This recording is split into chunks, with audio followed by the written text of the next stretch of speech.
Hi, I'm Mel. Hi, I'm Meryl. This is the Mel And Meryl Show! Down, down, down, down, down, down, down, down, up, up, up, up. Up, up, up.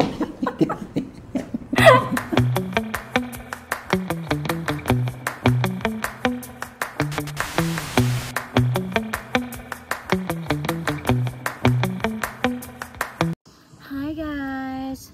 Hello. Welcome. Ay, hindi. I'm Mel pala. Hi. Ano ba? Hi, hello. Hi, hello, and I'm- welcome to... Hindi. Hi, I'm Mel. Ayun, doon ba tayo mag-ano? Oo. Or gusto mo lang diretso na Sige. Hi, I'm Mel. And I'm Meryl. And this is the Mel And Meryl Show! Okay. Tan. Okay, ayan. Today, naka-blue kami. This is episode number 2. And it is Real Talk with Mel and Meryl. Ayan. So, anong Ayan. pag-uusapan natin ngayon? Ang pag-uusapan natin ngayon ay tungkol sa friendships. The good, the bad, and the... Toxic. Yan. I'm sure maraming makaka-relate. Kasi syempre lahat naman tayo may friends. Ang lungkot naman kung wala. Oo. Pero bagong lahat, we would like to thank our background. Di ba? Ayan, nagtitrick. Into the woods. Into the woods ang drama namin. Di ba? Yes. Magtito, di ba? Oh, Para kaming nag-okatokat nung araw. Inuwi mo aset natin. Oo, kung nalalaman nyo, ay kung hindi nyo pala alam, nung 1999 to 2001 yata, kami yung last batch ng okatokat. True. Kasi sa Baguio tayo, ganito yung mga location, di ba? Ang saya-saya nung... Kasama natin si Agotra, Carmina, si Ate Agot, di ba? Naku, the late Ricky Rivero, siya ang ano namin doon, PM namin doon, di ba? Kung sino-sino pa, di ba? Directed by Res Cortez. Pero masaya yung Kapalit yung ni Ann okatokat. Cortez. Hindi. Hindi totoo yun. Fake news. Pero isa sa hindi namin makakalimutan magtito, yung show na yun, yung Okatokat Yes. Days. Sino Diba? to? Si Ricky Dabao, No. Yung sasagasaan siya ng kotse. Juan Mig. Oo. Juan Mig Bondok. Uno! Miss ka na rin Miss ka na namin! So yan. Anyway. So before we start our real talk, we would like to invite everybody to subscribe to our channel and of course like, subscribe. Ano yun? Follow, share, subscribe. Like, repeat. And of course, we're also on Instagram, TikTok, and Facebook. The Mel and Meryl Show! Oh, Tito Mel, lalabas Okay. ko rin kodigo ko. Siyempre, marami tayong friends. Okay, Tama? lalakad tayo. Oo. Mm-mm. And ang first question ko ay, what makes a real friendship stand the test of time? Through the test of Time! Ano yung kinakanta ko lagi, Paula Abdul? Oo. So deep inside. Oh my God. Rush, Hurry. Si Paula Abdul ang first concert ko dito. Oo, di ba? Tayo, magkasama tayo nun, di ba? Tsaka paborito niyo yung kanta niya, yung Rush eh. Ano yung through the test of time sa friendship? Oo. Siguro ako muna, kumbaga, ako kasi meron akong best friend since college. Tapos, syempre marami na rin kaming pinagdaanan, di ba? And at the same time, nagkanya-kanya na rin kami. Yung isa nasa Canada na, yung isa nag-Singapore, may mga pamilya na rin. Pero, yung connection namin, yung communication, hindi nawala. Yeah. Since Yes. college, andyan dyan yung kamustahan. At saka, andyan dyan yung hindi kami nihiyang sabihin sa isa't isa kung ano yung pangit. Kunyari, ay, hindi maganda tong ano mo, ganyan. At in fairness naman sa amin tatlo, nakikinig kami sa bawat opinion ng isa. Kaya hanggang ngayon, close pa rin kami. Yun. Yeah, Yung communication, yung Yes. akin. Ako siguro yung yung bukod sa communication, kasi importante yan sa lahat ng friendship. Kasi hindi naman maglalast yan kung hindi kayo nag-uusap. But there are also some people na kahit di kayo nag-uusap, talagang alam mong magkaibigan kayo. And ako kasi meron akong mga times na hermit ako, yung ayoko makakita ng tao, ayoko na makakausap. And I think Yung respect. Yung respect sa situation sa life ng bawat isa. Andoon. Kaya for me, isa sa mga factors yun kung bakit nagiging strong ang friendship kasi yung respeto nyo sa isa't isa. And at the same time, pag nagkikita kayo, yung connection nga na yan, hindi nawawala yan eh. Alam mo yung kahit na, parang sinabi kanina ni Meryl, kahit na hindi kayo nagkita na sobrang tagal, pero pag nagkita kayo, parang hapon lang. Totoo, yun talaga yun eh. Yun yung makikita mo talaga na sobrang, oh my God. I know. Parang walang nangyari. Parang walang nangyari. So yun yung mga genuine. It's very genuine. Seiko wallet. Oo, ang wallet na maswerte. Okay. How about sa toxicity? What are the biggest red flags in a friendship? Okay. Para sa akin siguro yung red flag sa friendship is yung puro siya lang. Totoo. Yung kumaga parang he or she does not hear your opinion. Yes. Kumbaga what only matters to him or her is his or her opinion lang. Tsaka the world revolves around that person. Oo, yung kanya lang, yung kanya lang yung ganito. Ayoko ng ganun. Na I find it very toxic. Pagka ganon, ay, out. Ikaw, ganun din ba yung ako ano mo? Ako kasi, ang daming beses ko nang na heartbroken sa friendship. And I think the biggest red flag there is yung biglang nawawala. Oh my God, hindi ko siya kinakaya.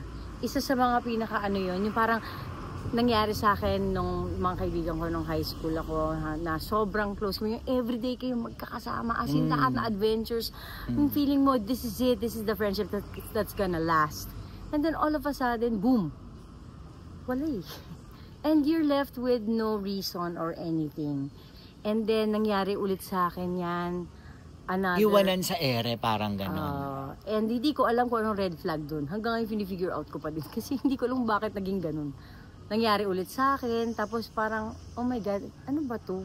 Ako ba may mali? Eh, di ba napaka-welcoming natin? Wala akong, ewan ko. Bye, exit rape. Tapos na po yung episode. Iiyak po muna ako. Ay. Yan yung background namin, no? Okay. This one, I like this question. What's a small thing a friend has done for you that meant the world? Saying, how are you? Para sa yung are you okay, yung ganon, are you happy? Very, very, very important sa akin yan kapag nag-uusap kami. Ewan ko, at some point kasi minsan ang kaibigan, alam niya kung malungkot yung kaibigan niya o hindi. Ako naman, kasi nanginginig ka na. Oo.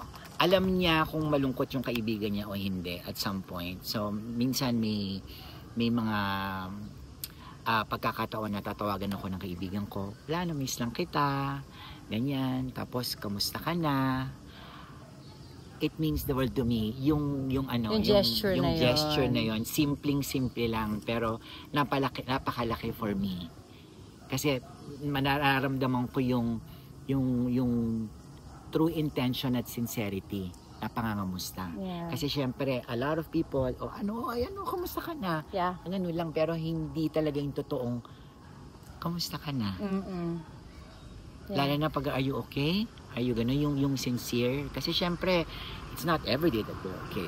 You know, tsaka kung ano man yung mga pangyayari sa buhay. Yeah, yun yung akin. Sa'yo?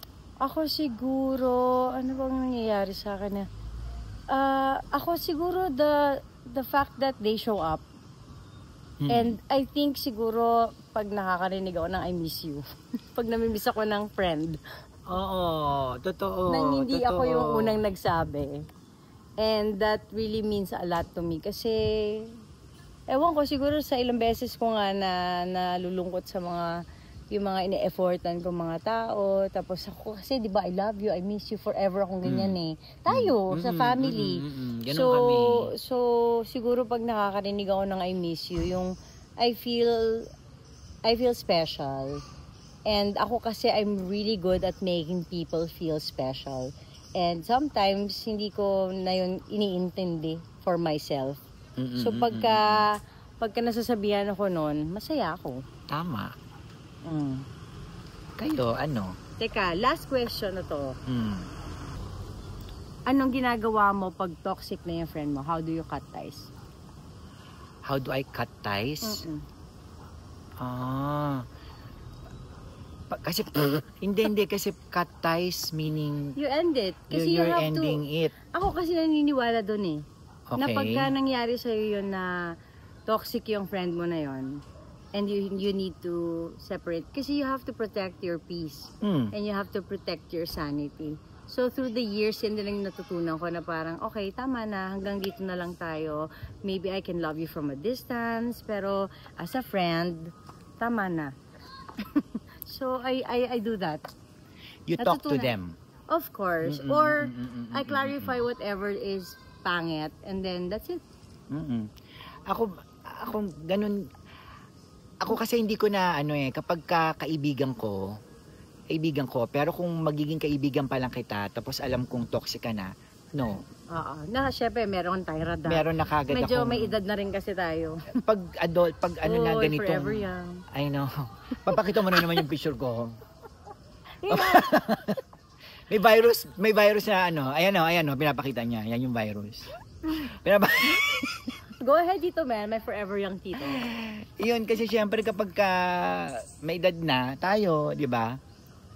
Mahirap na kasing maghanap ng kaibigan na talagang gagawin mong kaibigan na ulit. Siyempre ako, I will stick to my circle. Nung ano pa ako, elementary, may mga kaibigan din ako ng elementary. Hanggang ngayon, kaibigan ko pa rin sila.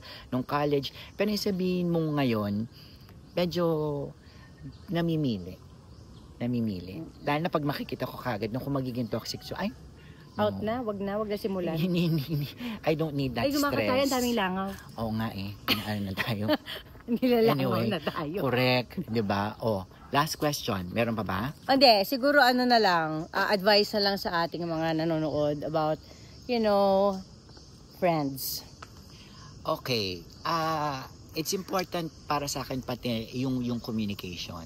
So sino yung mga kaibigan nyo, kung kaibigan nyo yung from elementary, college, hanggang ngayon, magkakaibigan kayo, or kung sino yung mga magbe-best friend ngayon, importante yung communication. Always, lalo na yung technology, video call, isang kembot lang, ayan na siya, di ba? So, ayun, maging consistent lang yung communication para yung friendship nyo magtagal. At syempre, quality time parate. Yeah. Diba? Kahit na konting time, basta quality. Yeah. Diba? Ang dami yung pwedeng gawin as friends. Explore, travel together, eat together. Diba? Ang dami. Yun lang. Ako, siguro, be open sa honesty. Kasi you would want that for yourself, diba? You want people, nilalangaw tayo sa advice. Ayoko na nilalangaw. Pag ganito kaya? Oo, ayan. Pabalik naman. For me naman, alam mo, itong ano na to, in fairness sa atin magdito ang mga shots natin. Diba? Nakikita mo yung focus. Kasi cinematic yung gamit natin. Kaya gusto ko yung defocado. Ayan defocado ako. Diba? Tapos? Tapos, foreground. Ako naman ang magpo-foreground. Siya naman ang mag-back. Tapos, eto tayo into the woods. Diba? Nung short film. Itong ginawa natin. Nag-short film kami magtito. Diba? Bakit? So yun, sa akin naman, you just be true, stay real, and kung talagang kaibigan mo, yung mga kaibigan mo, they will never judge you. And also, be that friend also. Be real to them, don't judge them also. Hear them out, and maglaro ng patintero from time to time. Alam mo yon? Ako kasi, kami nila Bon. We also play games pa din up to now pag year-end party. Lagi kitang iniimbita to. Ayun na nga, hindi nga. Pero ang ganda nun yung patintero. Those were the days. I know. So may mga games din kami. Kasi it's important to laugh with your friends. Exactly. Minsan na nga lang kayo magkikita. It can be, And yung nasi-share mo yung burden mo, lagi kong sinasabi, it's not really a burden, but you share that weight and it gets lighter. So real friends do that to each other. Totoo, totoo. And to that, ayan, I'm sure marami mga friendships ang sa atin. Because the best ship is friendship. The best ship is friendship. My God. Sobrang badul. Oo, panalo yun. To end this to end this episode, the best ship is friendship. Please don't forget to subscribe. To follow, like, share, and subscribe. Yes, and also we're also on TikTok. We're also on TikTok, Instagram, and Facebook. So please follow us and pampag-good vibes lang, kailangan natin to sa life. Oo, Yes. mapatawa lang namin kayo. Okay na kami doon. Yun Because yung the best objective namin. ship is friendship. Bye! Bye!